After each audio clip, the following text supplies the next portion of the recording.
Hello बच्चों, my self Sanjeev Shukla और मैं आप सभी का स्वागत करता हूं हमारे इस सीरीज में, जिसमें मैं आप लोगों को कॉम्प्लेक्स एनालिसिस वाला टॉपिक कराऊंगा जो आपके सीएसआईआर नेट एग्जाम में पूछा जाता है। आपको पता है कि सीएसआईआर के एग्जाम में जो है मैथमेटिकल साइंसेज में जो कॉम्प्लेक्स एनालिसिस वाला हिस्सा है वो 30 से 35 नंबर का आता है।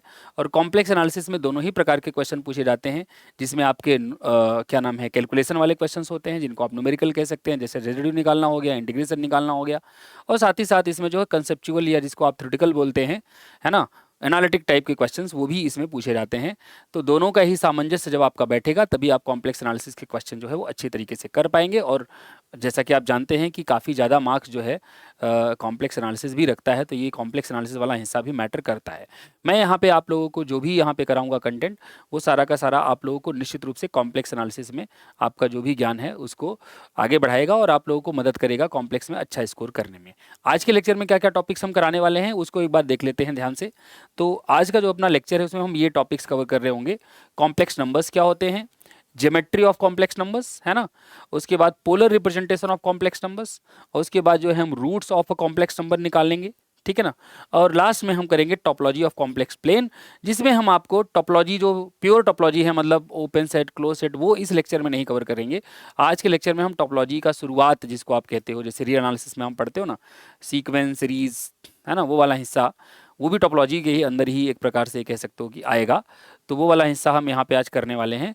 बाकी जो आपका प्योरली टोपोलॉजी है, मतलब open set, close set, connected set, compact set, polygonally connected set, है ना, axis parallel path connected set, ये दुनिया भर के जो प्रकार के सेट हैं, ये सब हम जो है नेक्स्ट लेक्चर में कवर करेंगे, जब मैं आपको फंक्शंस कराऊंगा कॉम्प्लेक्स वेरिएबल वाले, ठीक है ना।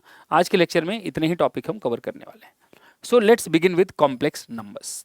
कॉम्प्लेक्स नंबर्स जब आप बात करते हैं तो सबसे पहले यही इक्वेशन आपको दिखती है। Whenever we talk about complex numbers, यही इक्वेशन आपको ध्यान में आई होगी कि इसी इक्वेशन के बारे में बातें करते करते कॉम्प्लेक्स नंबर्स बने थे कि भाई इसके रूट जो हैं वो रियल में नहीं है, तो इसके रूट्स हम ढूंढने लगे। तो हमने जो है इसके रूट्स को मान लिया कि प्लस माइनस आयोटा हैं, फिर उसी को जो है यूज़ करके हमने पूरा आपका कॉम्प्लेक्स नंबर बना दिया, है ना, सेट ऑफ कॉम्प्लेक्स नंबर्स। और अगर आप इसी का एक और पॉइंट ऑफ व्यू देखना चाहते हैं तो आपको ध्यान होगा कि आपने रिंग थ्योरी में भी ये पढ़ा होगा बीएससी या एमएससी में, कि हम जो है इसको एक पॉलिनोमियल ओवर आर कहते हैं और फिर कहते हैं कि this polynomial does not have any root in R. So what we do, we try to find an extension of R in which this polynomial has a root, और वो जो एक्सटेंशन आता है ना, R का फील्ड एक्सटेंशन, वो होता है फील्ड ऑफ कॉम्प्लेक्स नंबर्स, ठीक है। तो उस तरीके से भी इसको देखा जाता है ना। और वो एक्चुअली जो निकल के आता है रिंग थ्योरी में, आपको पता है कि वो आता है आर एक्स अपॉन में the ideal generated by x square plus one, है ना। और ये बाद में प्रूव भी किया जा सकता है कि ये सी के ही एक्चुअली आइसोमॉर्फिक होता है।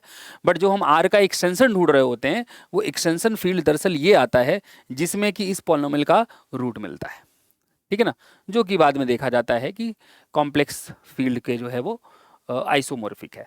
तो बहरहाल उस पे हम इस पॉइंट ऑफ व्यू से नहीं चर्चा करने वाले हैं। आज तो हम भाई सिंपल जो है कॉम्प्लेक्स नंबर्स पढ़ने वाले हैं, जैसा कि आपको 11th और 12th क्लास में जो है इंट्रोड्यूस कराया गया था, शुरुआत वहीं से करने वाले हैं, ठीक है ना।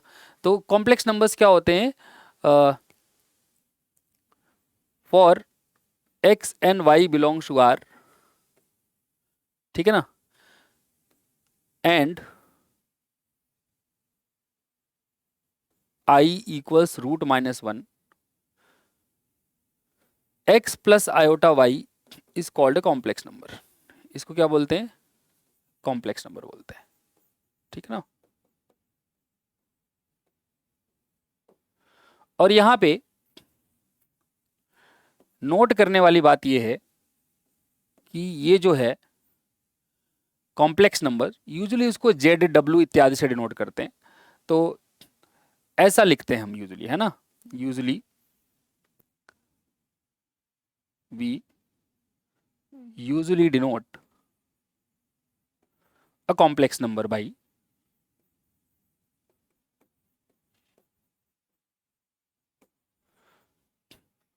जेड डब्ल्यू, है ना, ऐसे ही सिंबल्स Z1 Z2 उसे भी इससे भी डिनोट कर सकते हैं, ठीक है। तो अब दूसरा इसमें समझने वाली बात यह है, नेक्स्ट, कि अगर Z आपका x प्लस आयोटा वाई है, मैंने कहा ना कि डिनोट करते हैं ZW इत्यादि से, तो अगर z आपका x प्लस आयोटा y है तो आपको ध्यान होगा x को क्या बोलते हैं, x को बोलते हैं real part of z, it's called real part of z। और y को क्या बोलते हैं, y is called imaginary part of z।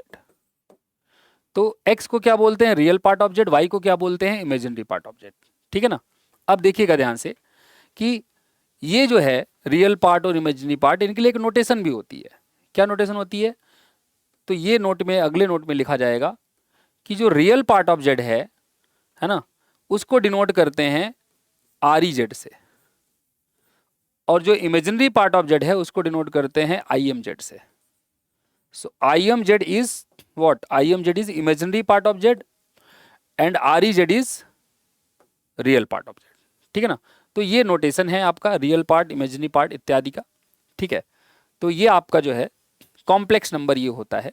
और set of all complex numbers है ना, नोट, नेक्स्ट नोट है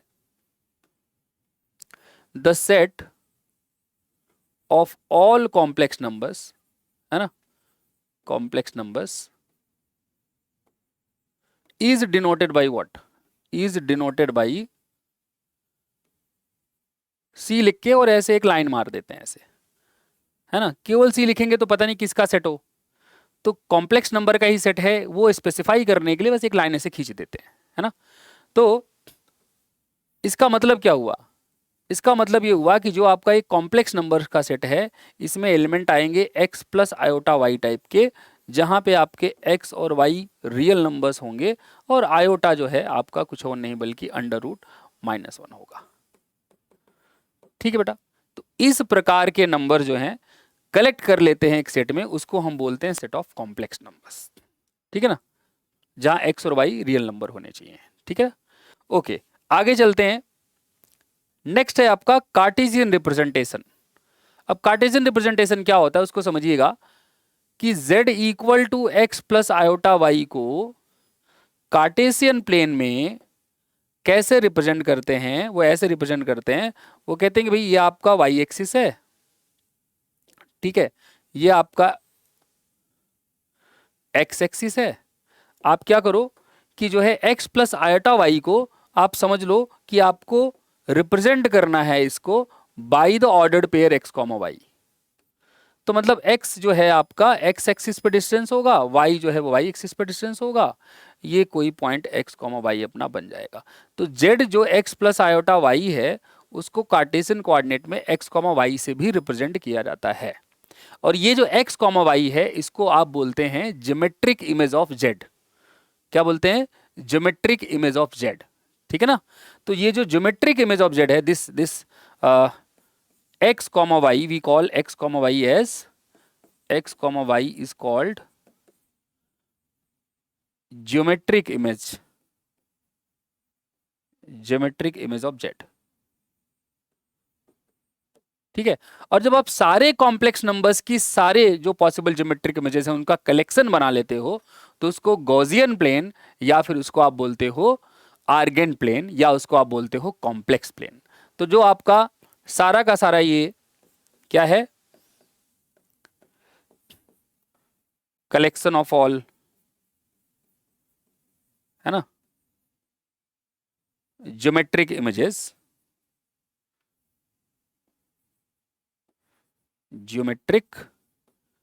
images of all the complex numbers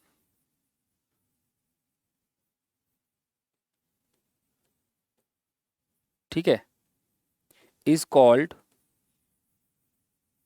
क्या बोलते हैं इसको, आर्गेन प्लेन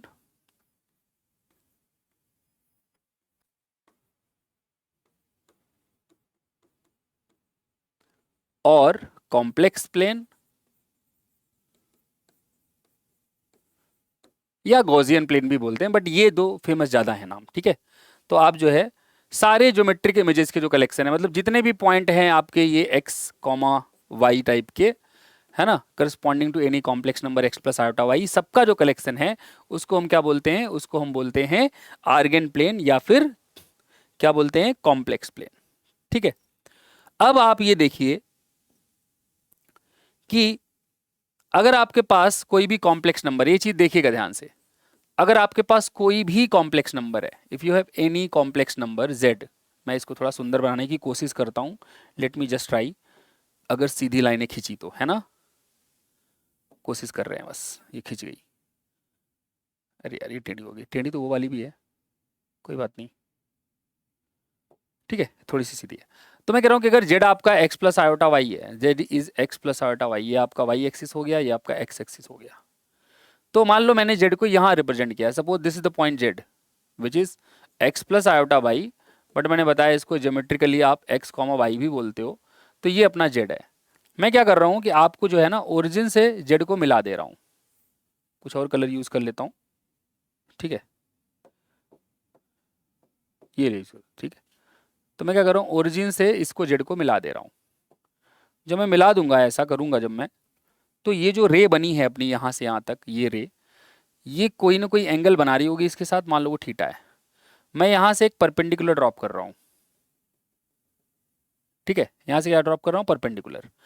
अब इसका पॉइंट जो है वो, ये पॉइंट है एक्स कॉमा वाई, मान लो ये लेंथ है आर, तो ये लेंथ कितनी है एक्स, ये लेंथ कितनी है वाई, तो आर आपको क्लियरली दिख रहा है। पहली चीज, R is nothing but under root में x square plus Y square, जिसको आप पाइथागोरस थ्योरम कहते हैं वहां से। So R is equal to under root में x square plus Y square. और ये जो अंडर रूट में x square plus Y square है ना, इसको बोलते हैं modulus of the complex number, ठीक है ना, क्या बोलते हैं, मैग्नीट्यूड या मॉड्यूलस, है ना, ऑफ z, ठीक है। और दूसरा, अगर आप यहां से देखें तो जो आपका थीटा है वो सेटिस्फाई करेगा tan theta equals y by x, ठीक है। ऑब्वियसली मैं उन पॉइंट्स की बात कर रहा हूं जो जीरो नहीं है। जीरो का मतलब क्या है, कॉम्प्लेक्स प्लेन में जीरो का मतलब क्या है, कॉम्प्लेक्स प्लेन में जीरो का मतलब है जीरो प्लस आयोटा जीरो, ठीक है। जीरो का मतलब क्या है, जीरो का मतलब है जीरो प्लस आयोटा जीरो। ये भी एक नोट करके लिख लीजिएगा, note the point z equal to zero plus iota zero, जो कि एक्चुअली ओरिजिन रिप्रेजेंट करेगा, is called zero of the complex plane, है ना, zero of the complex plane.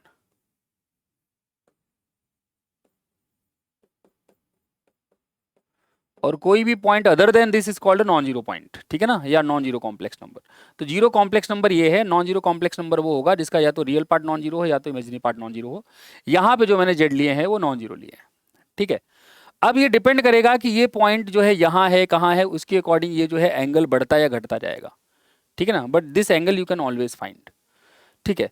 तो अब अगर ऐसा है, एक चीज यहाँ से आप और ऑब्जर्व कर सकते हो, तीसरी चीज अगर आप देखो ध्यान से, या इसको मैं कुछ और बोल देता हूँ, अगर आप यहां से देखो तो आपका जो है x अपॉन में r करने पे cos थीटा आएगा, मतलब x की वैल्यू हो गई r cos थीटा। ऐसे ही अगर आप देखो तो y अपॉन में r करने पे sin थीटा आएगा, तो y की वैल्यू हो गई r sin थीटा, ठीक है। अब अगर ऐसा हो गया तो जो आपका z था x प्लस आयोटा वाई, तो यहां से z क्या हो जाएगा, z हो जाएगा आपका r cos theta plus iota r sin theta. तो यहां से जो अपना z है, r कॉमन ले लो, this will become cos theta plus iota sin theta, ठीक है। इसको बोलते हैं polar representation of a complex number. अब यहाँ पे थीटा क्या है, थीटा ये एंगल है, ये जो भी रे है वो पॉजिटिव एक्स एक्सिस के साथ जितना भी एंगल बनाती है वो थीटा होता है, ठीक है ना। और इंटरेस्टिंग चीज ये है, आपको ये भी पता है, इंटरेस्टिंग चीज ये है, नोट करने वाली या ऑब्जर्वेशन कह सकते हो आप, कि जैसे अगर आपने r cos 2k pi plus theta plus iota sign 2k pi plus theta कर दिया, तब भी आपको पता है कि ये r cos theta plus iota sine theta बनेगा, मतलब ये z बन जाएगा। कहने का मतलब ये हुआ कि हर k के लिए, चाहे जो इंटीजर ले लें आप, ये वाला जो चीज है r cos 2k pi plus theta iota sine 2k pi plus theta, ये वापस वही कॉम्प्लेक्स नंबर देगा। मतलब ये जो थीटा है ये यूनिक नहीं है, ये बताना चाह रहा हूं मैं। डिफरेंट डिफरेंट थीटास के लिए अगर मैं इसको थीटा डैश बुला दूं इस पूरे को, है ना, तो थीटा डैश अगर मैं ले रहा हूं ये, तब भी वही कॉम्प्लेक्स नंबर मिल रहा है। तो that theta is not unique, है ना। तो हम क्या करने वाले हैं, इसको यूनिक करने के लिए हम क्या करने वाले हैं, इस पे कंडीशन डाल दे रहे हैं। तो हम ये कह रहे हैं कि हम सारे थीटा नहीं लेने वाले, हम वही थीटा लेंगे जो ग्रेटर देन माइनस पाई और less or equal to pi हो। ठीक है, so we are putting a condition on theta कि हम उस थीटा को हमेशा माइनस पाई से ग्रेटर देन और less or equal to pi लेंगे, और ऐसे थीटा को हम बोलते हैं प्रिंसिपल आर्गुमेंट। और ऐसे वाले थीटा को जो यहां पे है जिसपे कोई कंडीशन नहीं है, इसको हम बोलते हैं आर्गुमेंट। ठीक है ना। तो प्रिंसिपल आर्गुमेंट क्या होता है, होता थीटा ही है, लेकिन वो थीटा जो माइनस पाई से बड़ा हो और less or equal to pi हो। ठीक है, तो there is a condition on principal argument. Argument के ऊपर कोई कंडीशन नहीं है, it can be any theta, any real number. ठीक है, मतलब एनी रियल नंबर जो ये सेटिस्फाई करे, यहाँ पे कोई भी थीटा जैसे इस फॉर्म का आएगा जो भी। ठीक है, ओके। तो अब क्वेश्चन ये है कि जब मैं कॉम्प्लेक्स नंबर में इसको कन्वर्ट कर रहा हूँ, ठीक है, तो मैं कैसे फाइंड करूंगा ये जो थीटा है और जो ये क्या नाम है आपका आर है। तो उसके लिए कुछ चीजें हैं जो आपको ध्यान में रखनी पड़ेंगी। यहाँ पे theta is nothing but theta is always considered to be greater और equal to, sorry, greater than pi. Theta is always greater than pi, sorry minus pi, and less or equal to pi. Theta is always greater than minus pi and less or equal to pi. Theta जो है minus pi से हमेशा greater than होगा और पाई से less than और equal to होगा। ठीक है ना। तो उसके बाहर हम थीटा नहीं कंसिडर करेंगे। और such theta is called, such theta is called, such theta is called principal argument of Z. क्या बोलते हैं इसको, principal argument of, argument of, ठीक है ना, प्रिंसिपल आर्गुमेंट ऑफ जेड। और इसको डिनोट करते हैं कैपिटल ए आर जी से। ठीक है ना, and denoted by, denoted by capital A R G Z. कहीं पे स्मॉल से भी करते होंगे मे बी, बट वो मेंशन होगा कि भाई ए आर जी क्या रिप्रेजेंट कर रहा है, प्रिंसिपल आर्गुमेंट रिप्रेजेंट कर रहा है। कभी कभी प्रिंसिपल आर्गुमेंट रिप्रेजेंट कर रहा है ना बोल करके बोल देंगे कि वो माइनस पाई और पाई के बीच में है, पाई हो सकता है बट माइनस पाई नहीं हो सकता है। अब क्वेश्चन ये है कि भाई अपने को निकालना है थीटा। तो अगर मुझे किसी भी z equal to x plus iota y को पोलर फॉर्म में रिप्रेजेंट करना है, पोलर फॉर्म में, तो अपने को फाइंड करना है, पहले काम करना है अपने को फाइंड करना है tan अल्फा। tan अल्फा क्या होता है, mod of y by x. तो मतलब यहाँ पे y नेगेटिव हो पॉजिटिव उससे मतलब नहीं है। ठीक है, तो ये होता है अपना tan अल्फा। यहां से tan अल्फा निकालने के बाद अगला क्या फाइंड करना होता है, r होता है अंडर रूट में x square plus Y square. उसके बाद क्या फाइंड करना पड़ता है, थीटा, जिसको आप बोलते हैं प्रिंसिपल आर्गुमेंट। वो कैसे फाइंड करते हैं, उसकी ये तरीका है, वो ध्यान में रखिएगा। अगर जेड आपका फर्स्ट क्वाड्रेंट में है तो यहां से जो अल्फा की वैल्यू आएगी इस वाले से, वही आपका थीटा हो जाएगा अगर फर्स्ट क्वाड्रेंट में है। अगर आपका जो है वो सेकंड क्वाड्रेंट में है जेड, जो पॉइंट आप कंसिडर कर रहे हैं, तो थीटा आपका पाई माइनस अल्फा हो जाएगा। अगर जो है थर्ड क्वाड्रेंट में है तो अल्फा माइनस पाई हो जाएगा, और अगर फोर्थ क्वाड्रेंट में है तो माइनस अल्फा हो जाएगा। तो ये नियम आपको ध्यान में रखना है। ठीक है, और यहां सब जगह हम अज्यूमिंग कि x इज नॉन जीरो, क्योंकि अगर x जीरो हो गया तो फिर मामला अलग हो जाएगा। ठीक है, यहाँ everywhere I am assuming that x is non zero. ठीक है ना, अगर x जीरो हो गया तो ये तब के लिए है जहां पे आपका x कोऑर्डिनेट जीरो ना हो। ठीक है ना, x नॉन जीरो के लिए ले रहे हैं हर जगह। अगर x जीरो हो गया तब क्या होगा, तो दो केस बनेंगे। जब x जीरो हो गया है ना, तो आपका जेड कैसा हो जाएगा, आई वाई टाइप का। तो अब यहां पे दो केस बनेंगे। पहला केस, अगर y पॉजिटिव है उस केस में जो आर्गुमेंट आएगा जेड का वो पाई बाय टू हो जाएगा। और अगर y नेगेटिव है, अगर y क्या है, नेगेटिव, तो उस केस में जो आर्गुमेंट होगा, आर्गुमेंट जेड, वो हो जाएगा माइनस पाई बाय टू। क्या हो जाएगा, माइनस पाई बाय टू। ठीक है, तो इस प्रकार से आप जो है आर्गुमेंट निकाल सकते हैं। ठीक है,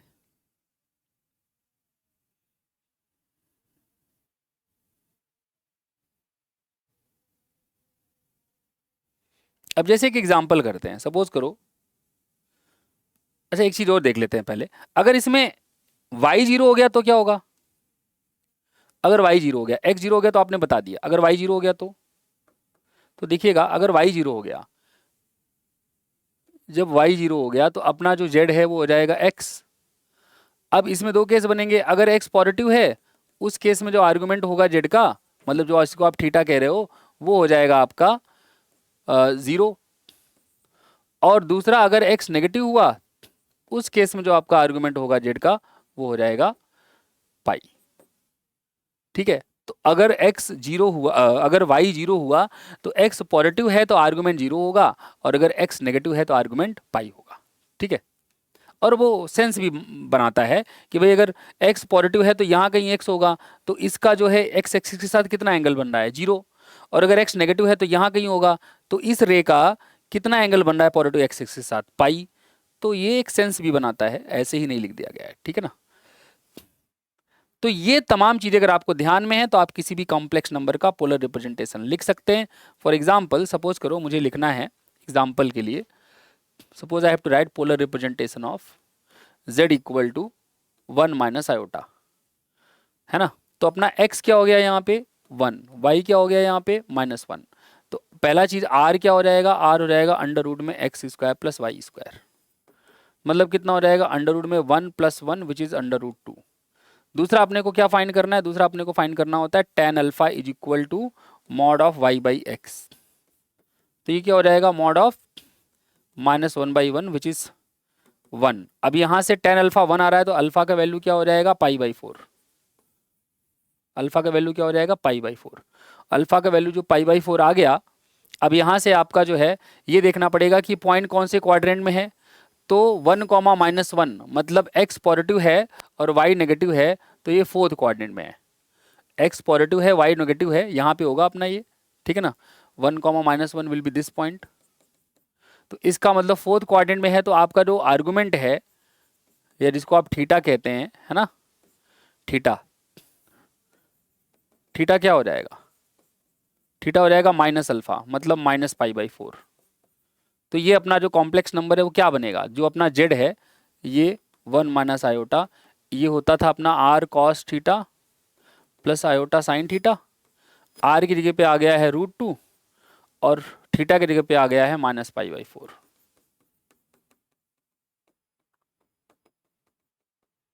अब आप चाहो तो इसको ऐसे भी लिख सकते हो, आपको पता ही है cos minus theta is cos theta, है ना, और sine minus theta is minus sine theta.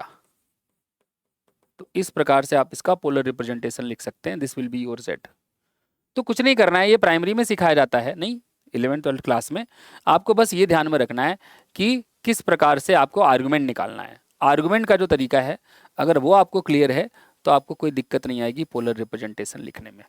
फिर नेक्स्ट कंसेप्ट आता है जो यूज करेंगे हम, जिसको हम बोलते हैं डिमायोस थ्योरम। ठीक है, डिमायोस थ्योरम क्या है?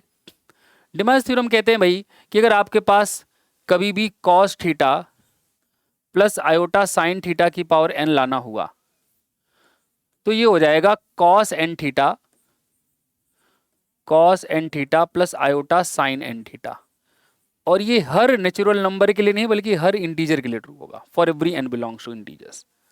ठीक है, अगर आपको इसका प्रूफ करना है तो पहले नेचुरल नंबर के लिए कर लेते हैं, है ना। तो मान लेते हैं n कोई नेचुरल नंबर है, पहले नेचुरल की बात कर लेते हैं। नेचुरल नंबर के लिए प्रूव करना है तो आपको यूज करना पड़ेगा मैथमेटिकल इंडक्शन, है ना। तो मैथमेटिकल इंडक्शन में आपका स्टेटमेंट क्या है? Pn। आपका Pn स्टेटमेंट है कि cos theta plus iota sine theta की पावर n करने पे आना चाहिए cos n theta plus iota sign n theta, है ना, यही आना चाहिए। ठीक है, तो मैं क्या कर रहा हूं, मैं for n equal to 1 P1 निकाल रहा हूं पहले। तो P1 क्या है? cos theta plus iota sine theta की पावर 1।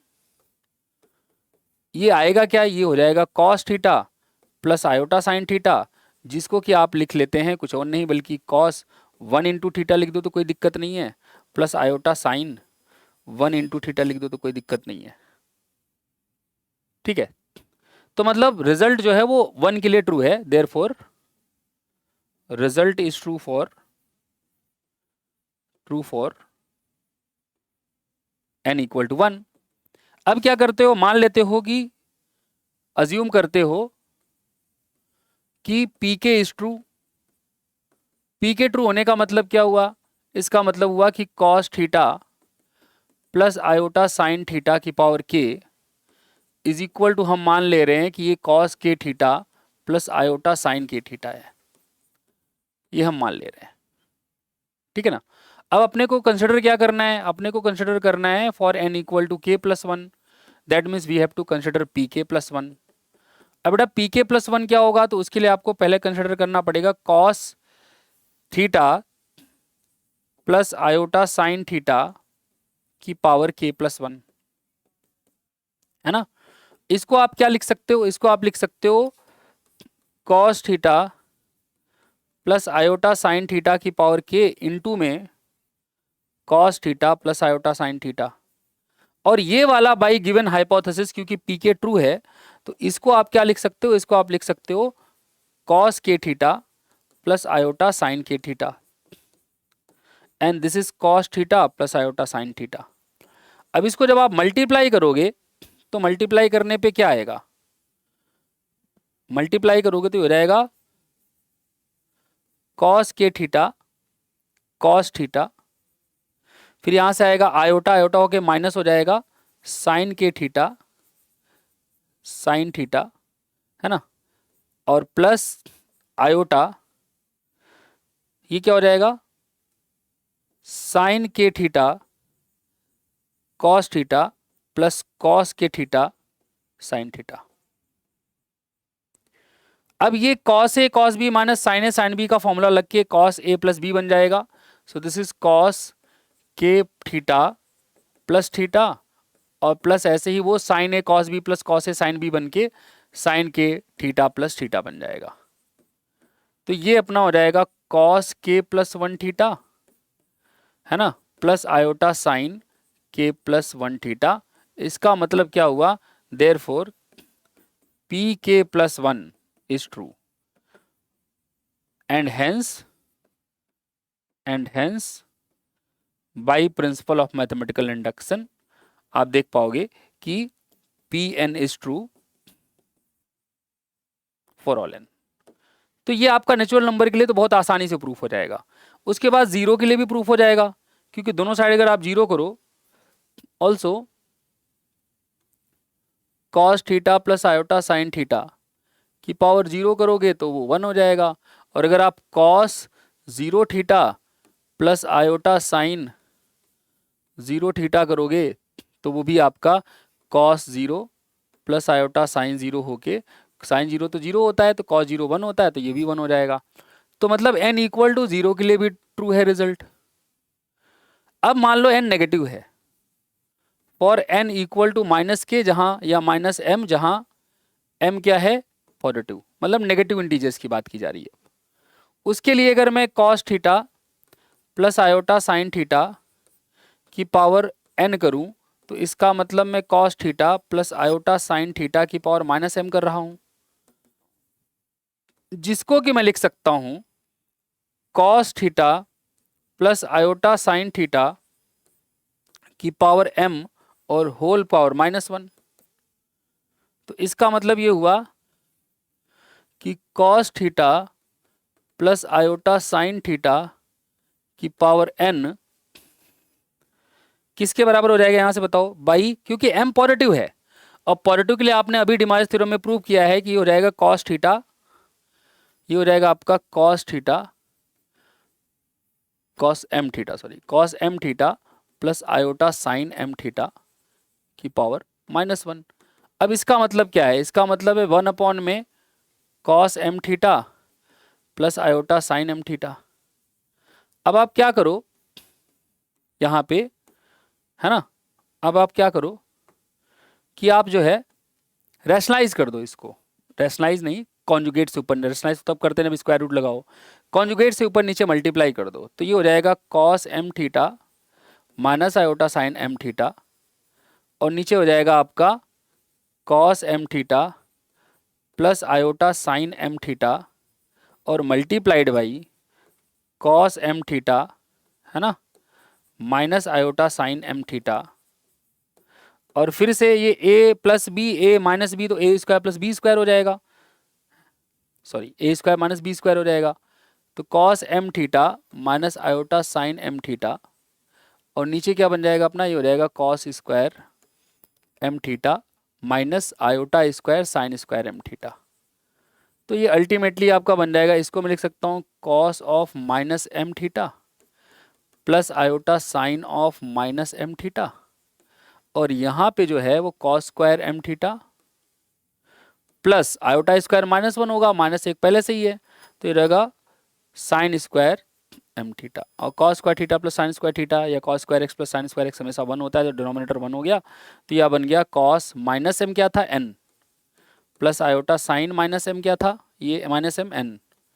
तो मतलब ये हुआ कि आपने ये प्रूव कर दिया कि cos n cos theta plus iota sine theta, अगर आप पावर n लगाते हैं जहां n नेगेटिव भी है तब भी ये होल्ड कर रहा है।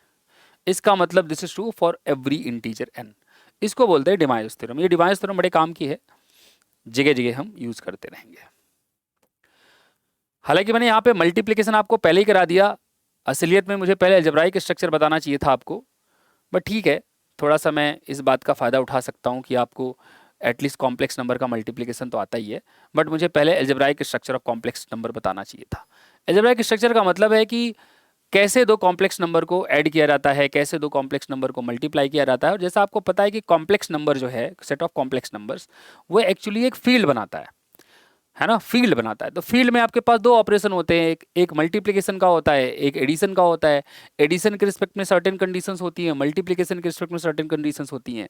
तो क्या है वो एडिशन, क्या है वो मल्टीप्लिकेशन, ठीक है ना, what is that addition and what is that multiplication. तो वो आपको बता देते हैं कि अगर आपके पास, अगर मैं ये सेट कंसिडर करूं x plus iota y, set of complex number जहां x और y बिलोंग्स टू आर हैं और iota is under root minus one, तो अगर मैं ये कंसिडर करूं तो यहाँ पे पहला चीज़, अगर मैं एडिशन डिफाइन करूं, addition of two complex number, तो एडिशन कैसे डिफाइंड होगा, ऐसे डिफाइंड होगा कि आप जो है लेट करिए कि मान लीजिए z जो है आपका वो है x1 प्लस आयोटा y1 या x प्लस आई वाई, और मान लीजिए w है u प्लस आई वी। तो जब हम z प्लस डब्ल्यू डिफाइन करेंगे तो वो हो जाएगा x plus u plus iota y plus v. मतलब रियल पार्ट को रियल पार्ट में जोड़ना है और इमेजिनरी पार्ट को इमेजिनरी पार्ट में जोड़ना है। और मल्टीप्लिकेशन कैसे डिफाइंड है, मल्टीप्लिकेशन ऑफ कॉम्प्लेक्स नंबर, तो मल्टीप्लिकेशन ऐसे डिफाइंड है कि z इंटू डब्ल्यू equals x you minus why we plus iota iota x we plus Y u, ठीक है। तो ये अपना है मल्टीप्लिकेशन, ठीक है, x you minus why we plus iota x we plus why you.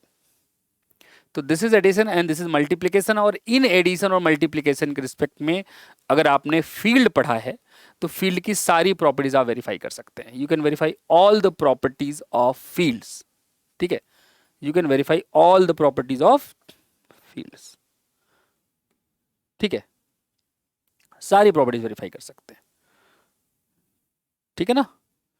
कौन सी, वो सारा मल्टीप्लिकेशन जो है वो कम्यूटेटिव होता है, एडिशन जो है वो कम्यूटेटिव होता है ना। ये तमाम जो प्रॉपर्टीज़ हैं वो सारी की सारी आप जो है फील्ड वाली वेरीफाई कर सकते हैं, ठीक है। नेक्स्ट है conjugate of a complex number. तो कॉन्जुगेट क्या होता है कि भाई अगर आपके पास z है x plus iota y, then it's conjugate, है ना, then it's conjugate is denoted by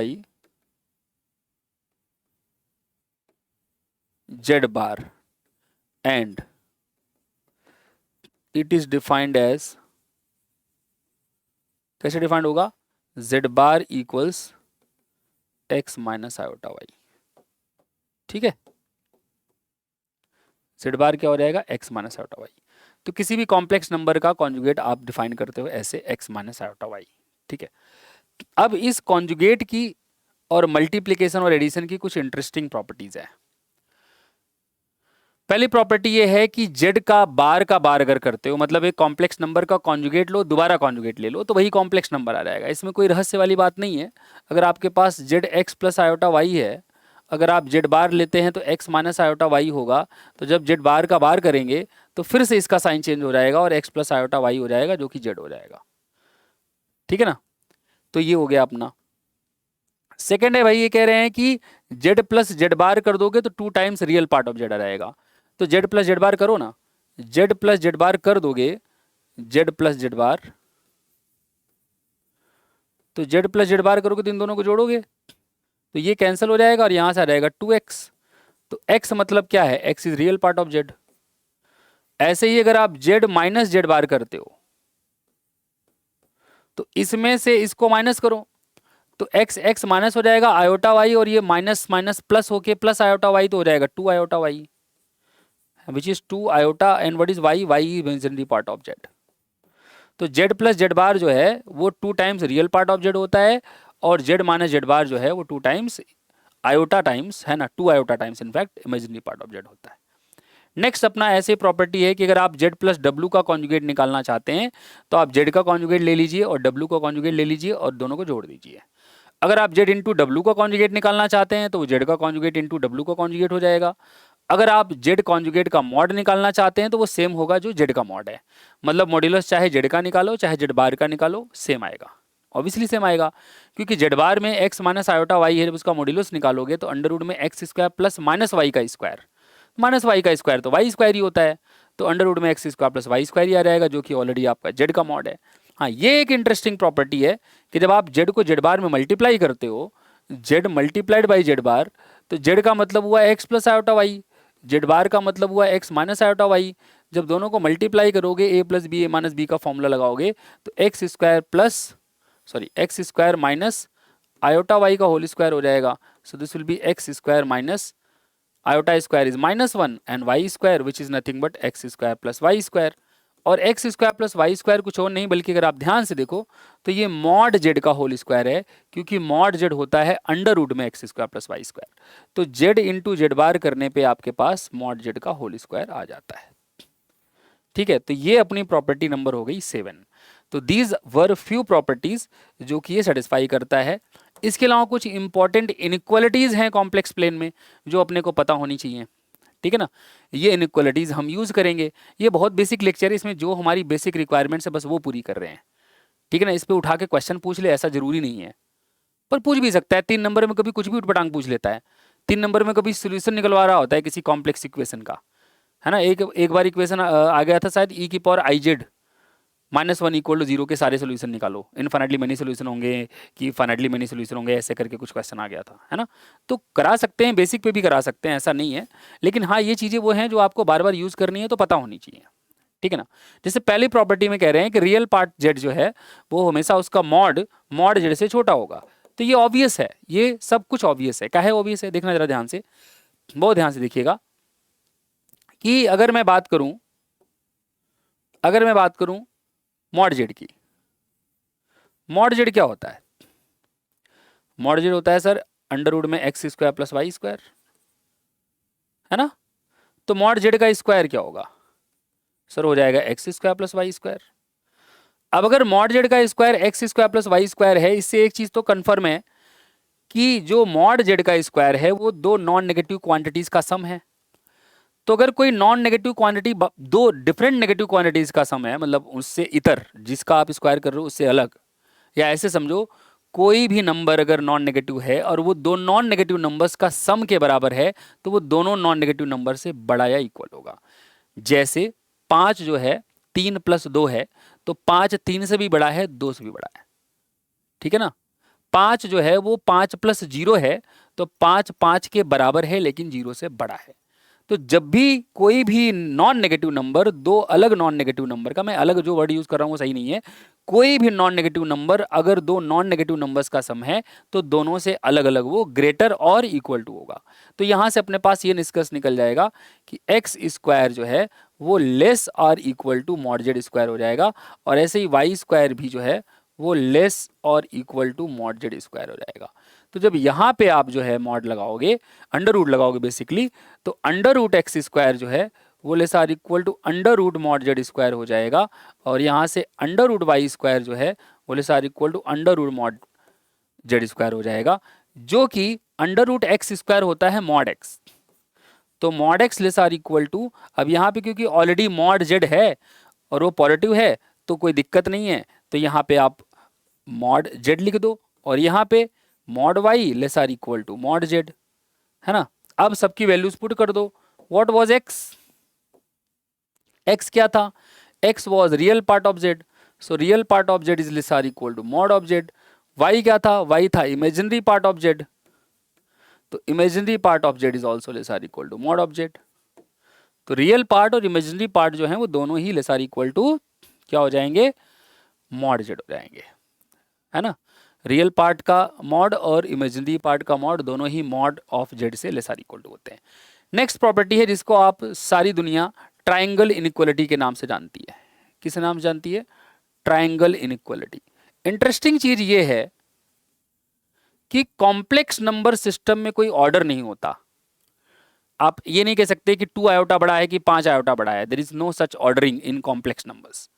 तो जब भी मैं कॉम्प्लेक्स नंबर में इनइक्वालिटी की बात कर रहा हूँ कॉम्प्लेक्स नंबर सिस्टम में, इनफैक्ट कॉम्प्लेक्स एनालिसिस में, तो whenever I am talking about inequalities, तो मैं हमेशा रियल नंबर्स को कंपेयर कर रहा हूँ।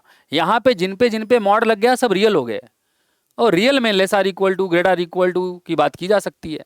तो यहाँ पे ये भी एक रियल नंबर है, ये दोनों भी रियल नंबर हैं। तो यहाँ पे जो इनइक्वालिटीज हैं, कहने को कॉम्प्लेक्स में पढ़ रहे हो लेकिन हैं वो रियल, ये सब रियल नंबर आएंगे। जेड नहीं है रियल, मॉड जेड है।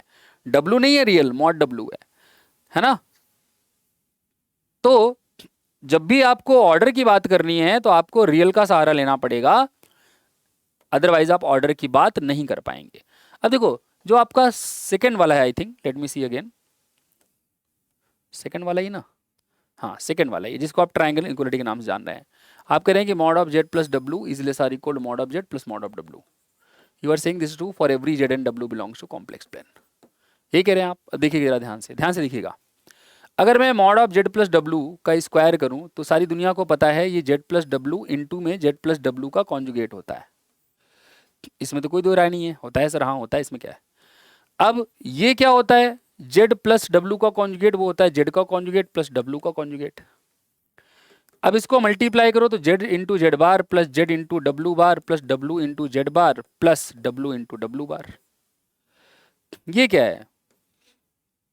ये है जेड मॉड जेड का whole square, Z into Z bar is mod Z का होल स्क्वायर, प्लस ये है जेड डब्लू बार, और इसको अगर आप ध्यान से देखो तो इसको मैं लिख सकता हूं जेड डब्लू बार का होल बार, क्योंकि जेड बार आ जाएगा और डब्लू बार का बार डब्लू आ जाएगा, और प्लस ये हो जाएगा मॉड ऑफ डब्लू का होल स्क्वायर। ऐसा लिखने की वजह ये है कि अब ये अगर मैं इसको मैं इसको मैं एम बोल दूं तो ये एम बार है, मतलब ये मैं ऐसे लिख देता हूं अभी, ठीक है ना। मैं कह रहा हूं सपोज करो, मान लो मैं यू बुला देता हूं जेड इंटू डब्लू बार को, तो यू बार क्या हो जाएगा? यू बार हो जाएगा, क्या हो जाएगा बताओ, क्या हो जाएगा? अरे यू बार क्या हो जाएगा? यू बार हो जाएगा जेड बार इंटू डब्लू। तो जब मैं u प्लस यू बार करूंगा तो सारी दुनिया को पता है 2 times real part of u आता है, तो this will B 2 times real part of u, मतलब क्या? u मतलब जेड इंटू डब्लू बार, ठीक है ना। अब ये फैक्ट जब मैं यूज करूंगा तो अपना जो जेड प्लस डब्लू का मॉड का स्क्वायर है, जो कि मॉड जेड स्क्वायर प्लस अपना यहाँ पे क्या टर्म बन रहा था, या बन रहा था u प्लस यू बार, तो ये हो जाएगा 2 times real part of Z W bar plus mod W का होल स्क्वायर। और अभी आपको इनइक्वालिटी बताई गई है कि क्या बताई गई है? नाउ आपको बताया गया है कि real part of any complex number, तो जैसे यहाँ पे जेड इंटू डब्लू बार है, उसका मॉड है ना, real part of Z W bar का मॉड वो हमेशा less or equal to mod of Z W bar होगा। सबको पता है ये। एक कॉम्प्लेक्स नंबर का रियल पार्ट का मॉड हमेशा उस कॉम्प्लेक्स नंबर के मॉड से लेस आर इक्वल टू होता है। दूसरी बात, किसी भी रियल नंबर का मॉड हमेशा उस रियल नंबर से ग्रेटर और इक्वल टू होता है।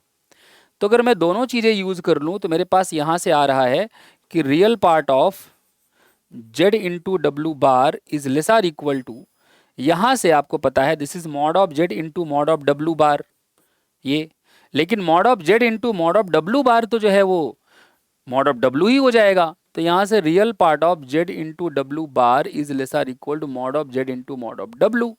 अब अगर मैं ये यूज कर लूं कहां पे, यहां पे स्टार में, तो अगर मैं यूज करूं यूज दिस इन स्टार, तो अपना जो जेड प्लस डब्ल्यू का मॉड का स्क्वायर है वो आपका ये किसके बराबर था, ये था mod of Z square plus 2 times real part of Z W bar plus mod of W का whole square.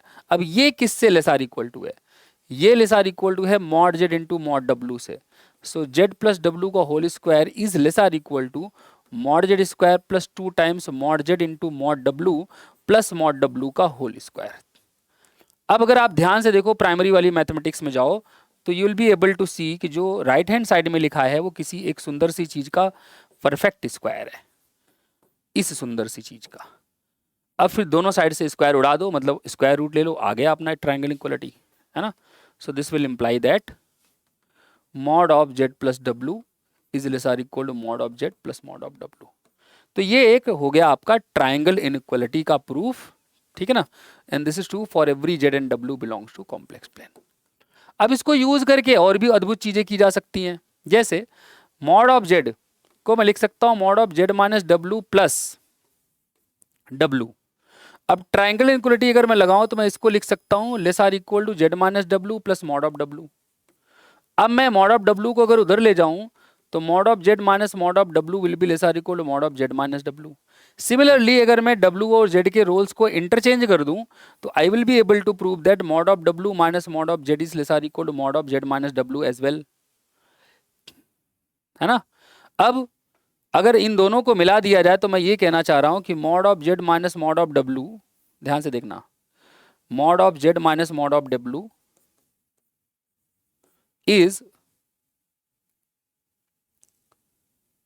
Less or equal to mod of Z minus W, and यहां से आएगा greater or equal to minus mod of Z minus W, क्योंकि जब आप minus से multiply कर देंगे तो minus of mod W minus mod Z will be greater और equal to minus of Z minus डब्ल्यू, और ये जो है minus of mod W minus mod Z will be mod z minus mod W, ये रहा, ठीक है। तो इससे यहां से क्या निष्कर्ष निकला, मॉड जेड माइनस मॉड डब्ल्यू जो है वो माइनस ऑफ जेड माइनस डब्ल्यू और प्लस ऑफ जेड माइनस डब्ल्यू के मॉड के बीच में है। Mod of Z minus mod of डब्ल्यू जो है वो minus of mod z minus डब्ल्यू और plus of mod z minus डब्ल्यू के बीच में है। फिर आप रियल एनालिसिस से जानते हैं कि अगर कोई भी ए माइनस सी से ग्रेटर आर इक्वल टू और सी से लेस आर इक्वल टू हो तो उसका मॉड हमेशा सी से लेस आर इक्वल टू होता है। तो मॉड जो है इसका किसका, mod of Z minus mod of Z W का, तो mod of Z minus mod of W will be less or equal to mod of Z minus W. तो ये भी आप जो है प्रूव कर सकते हैं, ठीक है ना। तो यही आई थिंक इनइक्वालिटीज में यही 3-4 दिए हुए थे जिसका प्रूफ मैंने आपको करा दिया। आगे बढ़ते हैं। Now let's begin with the topology of complex plane. तो टोपोलॉजी में मैंने जैसा कि आपको बताया कि ओपन सेट क्लोज सेट वाली जो चर्चाएं हैं वो हम नेक्स्ट लेक्चर में करेंगे। आज के लेक्चर में we are only covering sequence and series, ठीक है ना। तो सबसे पहले सीक्वेंस की बात कर लेते हैं। सीक्वेंस में डिफाइन नहीं करने जा रहा है यहाँ पे, वापस से सीक्वेंस वही होगा। अगर आपको कॉम्प्लेक्स नंबर की सीक्वेंस चाहिए तो you have to first consider a function from natural number to complex number and then corresponding to that function you can always define a sequence जिसका पहला टर्म जो है वो फंक्शन की वैल्यू एट 1 होगा, दूसरा टर्म फंक्शन का value eight 2 होगा एंड सो ऑन। मतलब I am not going into that detail कि भाई how is sequence of complex numbers defined, है ना। अगर आप लेमन टर्म में पूछें, साधारण भाषा में पूछें तो आप ये कह सकते हैं कि कॉम्प्लेक्स सीक्वेंस डिफाइन कैसे होती है कि उसके जो आपके क्या नाम है टर्म्स हैं they are all complex numbers, है ना। तो जैसे रियल सीक्वेंस थी वैसे ही कॉम्प्लेक्स सीक्वेंस है, बस अब टर्म्स जो है वो कॉम्प्लेक्स नंबर्स हो गई हैं, ठीक है ना। तो अब ये बात कर रहे हैं कन्वर्जेंस की। तो देखो हम रियल में कन्वर्जेंस बहुत पढ़ चुके हैं, हमको पता है रियल में कोई भी सीक्वेंस एक्स एन एक्स को कन्वर्ज कब करती है। तो हम कहीं ना कहीं कॉम्प्लेक्स वाले को भी रियल में ले जा रहे हैं, है ना। मतलब उसकी कन्वर्जेंस, कॉम्प्लेक्स सीक्वेंस की convergence we are going to make it depend on convergence of some sort of real sequence. अब वो कैसे कर रहे हैं, कह रहे हैं कि भाई मान लीजिए आपके पास सीक्वेंस कोई जेडन है कॉम्प्लेक्स नंबर्स का, और मैं कहना चाह रहा हूं कि ये कन्वर्ज कर रहा है जेड को, तो ऐसा मैं कब कहूंगा, ऐसा मैं केवल और केवल तब कहूंगा जब जो अपना सीक्वेंस ऑफ रियल नंबर है mod of Z N minus Z, अब जब आप मॉड लगा दिए किसी कॉम्प्लेक्स नंबर पे तो वो रियल हो गया। तो जेड एन माइनस जेड एक कॉम्प्लेक्स नंबर है, Z N minus Z is a complex number, इस पे मॉड लग गया तो ये रियल नंबर हो गया। तो अगर ये सीक्वेंस की बात की जाए तो ये एक रियल सीक्वेंस है। तो कह रहे हैं कि अगर ये रियल सीक्वेंस जीरो को कन्वर्ज कर जाए तो मैं कह दूंगा जेड एन जेड को कन्वर्ज कर रहा है। तो अगर ये रियल सीक्वेंस जीरो को कन्वर्ज करती है तो मैं बोल दूंगा कि जेड एन जेड को कन्वर्ज कर रहा है। जैसे एग्जाम्पल के लिए सपोज करो मेरे पास ये सीक्वेंस है जेड एन का, सपोज करो it is 1/n plus 1 plus 1/n iota,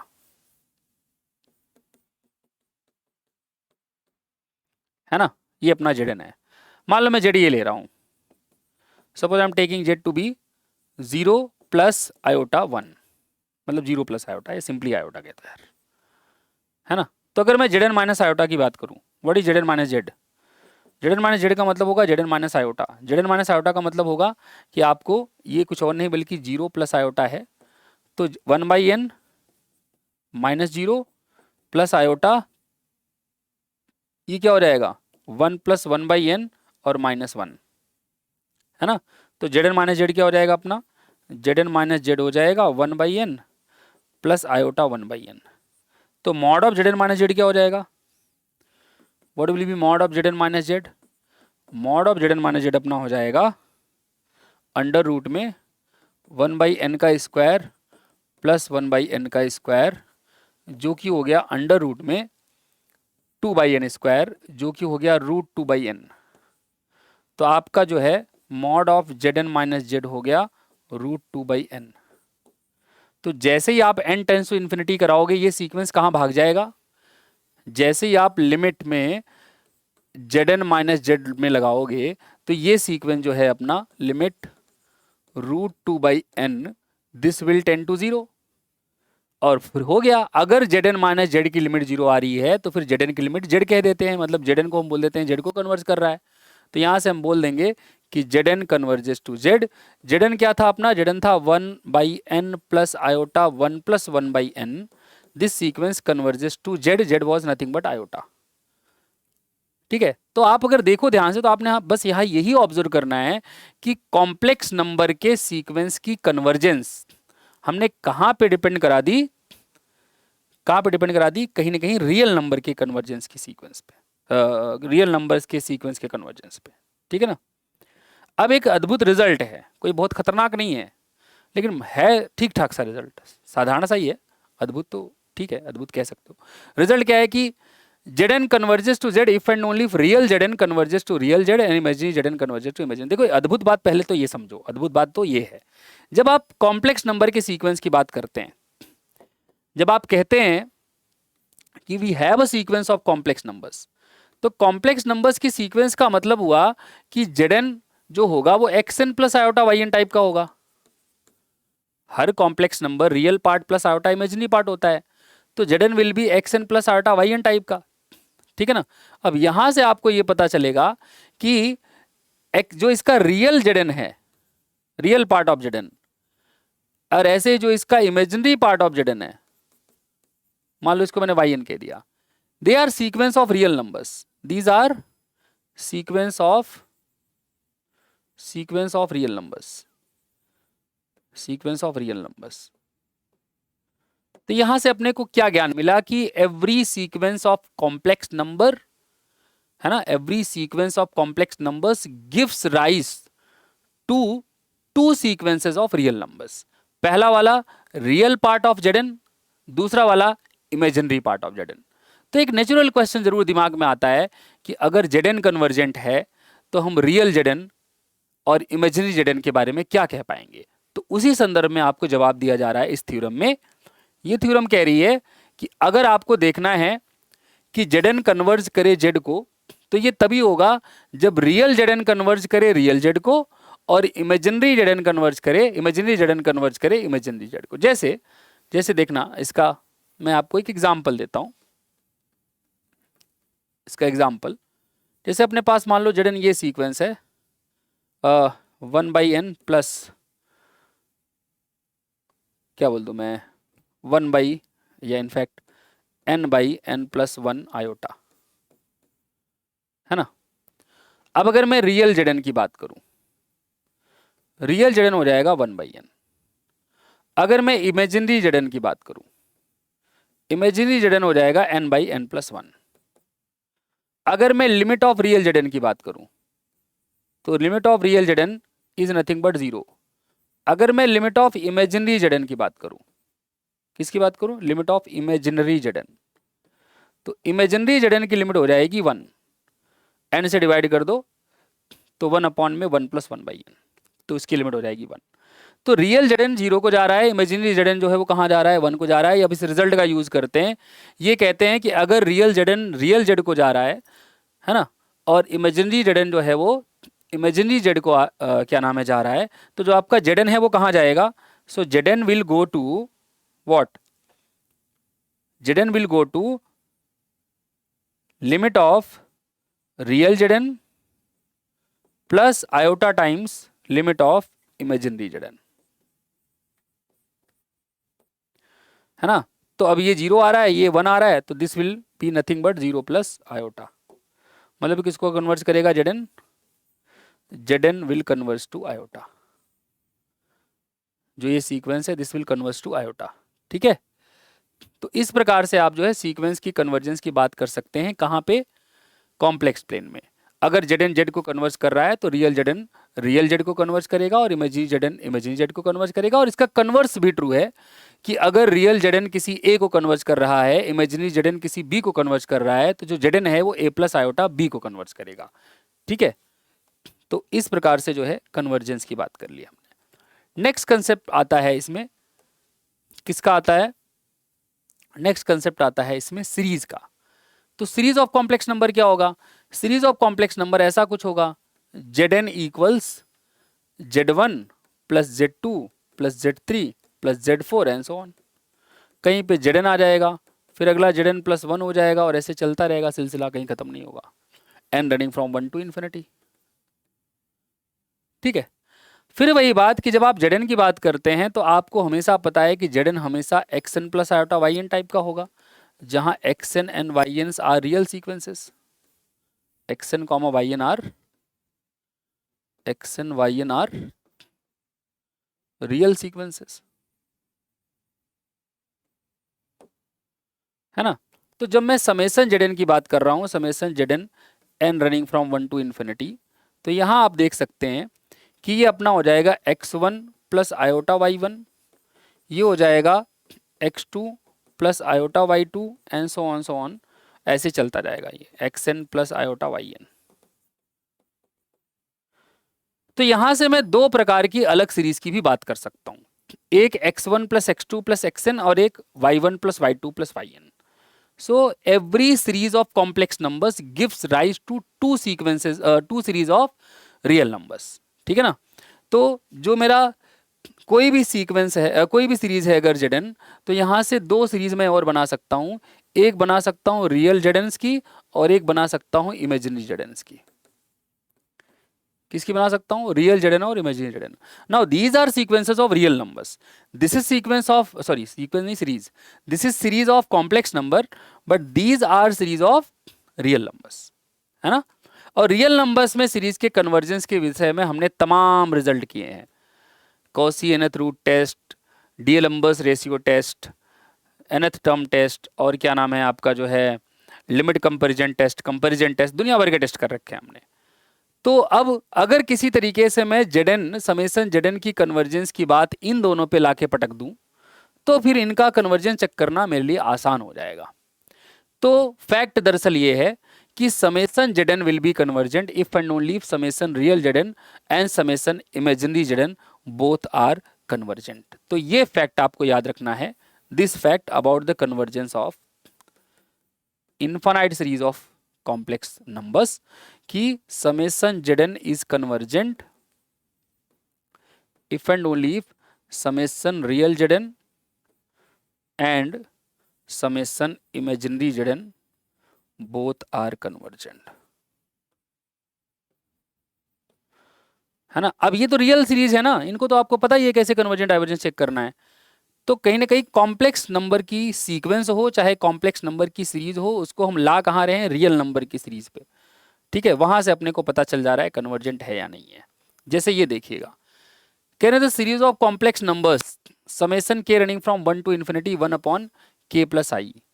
कह रहे हैं ये कन्वर्जेंट टू 0 है, ये कन्वर्जेंट टू 1 है, ये डाइवर्जेंट है, ये एब्सोल्युटली कन्वर्जेंट है। ठीक है, अब एब्सोल्युटली कन्वर्जेंट का मतलब वही है जो वहां पे होता था। क्या? एब्सोल्यूट कन्वर्जेंस का मतलब होता है जब मॉड जेडन वाली जो सीरीज है वो कन्वर्जेंट हो जाए। एब्सोल्यूट कन्वर्जेंस आप चाहो तो यहाँ पे लिख लो पहले, व्हाट इज एब्सोल्युटली कन्वर्जेंट?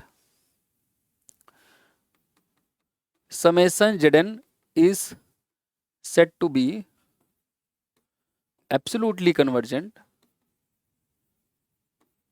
है ना, if and only if summation mod Z n is convergent. अब मॉड जेडन तो रियल सीक्वेंस रियल सीरीज बन गई, तो कोई ऐसी दिक्कत नहीं आएगी इसकी कन्वर्जेंस चेक करने में। देखिएगा ध्यान से, बहुत ध्यान से, यहाँ देखिए। अब अगर मैं यहाँ पे अब ये के लिख रहे हैं तो घबराने की बात नहीं है, ये अपना है समेशन जेड के एंड के रनिंग फ्रॉम 1 टू इन्फिनिटी। ठीक है ना। यहाँ पे जेड के क्या है, यहाँ पे जेड के है अपना 1 अपॉन के प्लस आई। जेड के क्या है, 1 अपॉन के प्लस आई। अब अगर मुझे इसका रियल जेड के इमेजरी जेड के चाहिए तो मुझे इसको पहले तो कॉन्जुगेट से ऊपर नीचे मल्टीप्लाई करना पड़ेगा, तो ये रहेगा के माइनस आई अपॉन में के स्क्वायर प्लस 1। तो ये हो जाएगा के अपॉन में के स्क्वायर प्लस 1 और माइनस आयोटा ये हो जाएगा 1 अपॉन में के स्क्वायर प्लस 1। तो जो आपका रियल जेड के है, रियल जेड के, ये हो जाएगा के अपॉन में के स्क्वायर प्लस 1 और जो इमेजिनरी जेड के है, इमेजिनरी जेड के हो जाएगा 1 अपॉन में के स्क्वायर प्लस 1। अब ये जो सीरीज है समेशन रियल जेड के, वो हो जाएगा समेशन के अपॉन में के स्क्वायर प्लस 1। अब ये सीरीज कन्वर्जेंट है कि डाइवर्जेंट है कैसे पता चलाओगे? रूट टेस्ट यूज कर लो, सॉरी रेशियो टेस्ट यूज कर लो, या फिर क्या नाम है लिमिट कंपैरिजन टेस्ट यूज कर सकते हो, या फिर कंपैरिजन टेस्ट यूज कर सकते हो। हर एक चेक करना पड़ेगा कौन सा लगता है, लेकिन सबसे ऑब्वियस चॉइस होती है limit comparison test. Limit comparison test कैसे करोगे कि मान लो मैं इसको ले लेता हूं समेशन यूके, तो यूके क्या है अपना, यूके है के अपॉन में के स्क्वायर प्लस 1। अब यहां से देखो, अगर मैं के डिनोमिनेटर से कॉमन लूं, ऊपर से कैंसिल कर दूं, तो ये 1 बाई के बचेगा और यहाँ 1 प्लस 1 बाई के स्क्वायर हो जाएगा। अब इसको अगर मैं वी के ले लूं, क्या ले लूं, वी के, मान लो मैंने वी के ले लिया 1 बाई के को, तो जब मैं यू के बाई वी के करूंगा, यू के बाई वी के, तो क्या बचेगा अपने पास, 1 upon 1 plus 1 upon 1 plus 1 by k square. तो इसमें जब मैं लिमिट लगाऊंगा k tends to infinity u k upon v k में, if I put k tends to infinity, it will be 1 upon 1 plus limit k tends to infinity 1 by k square. और ये क्या हो जाएगा, 1 बाई के स्क्वायर का के tends to infinity पे limit 0, तो 1 बाई 1 प्लस 0 विच इज 1। और जब ये लिमिट न तो 0 न तो इन्फिनिटी आए, तो आपको ध्यान होगा दोनों का बिहेवियर सेम होता है, या तो समेशन यू के समेशन वी के दोनों कन्वर्जेंट होंगी, या फिर समेशन यू के समेशन वी के दोनों डाइवर्जेंट होंगी। अब समेशन वी के बारे में आप क्या कह सकते हो, समेशन वी के है समेशन 1 बाई के हार्मोनिक सीरीज सबको पता है डाइवर्जेंट है, तो ये डाइवर्जेंट है, तो मतलब अपना समेशन रियल जेड के जो है जिसको आपने यूके पुकारा था वो डाइवर्जेंट है। और जैसे ही आपका एक भी रियल या इमेजिनरी में से डाइवर्जेंट हुआ, वैसे ही आपकी पूरी सीरीज डाइवर्जेंट हो गई, तो ये सीरीज डाइवर्जेंट हो जाएगी।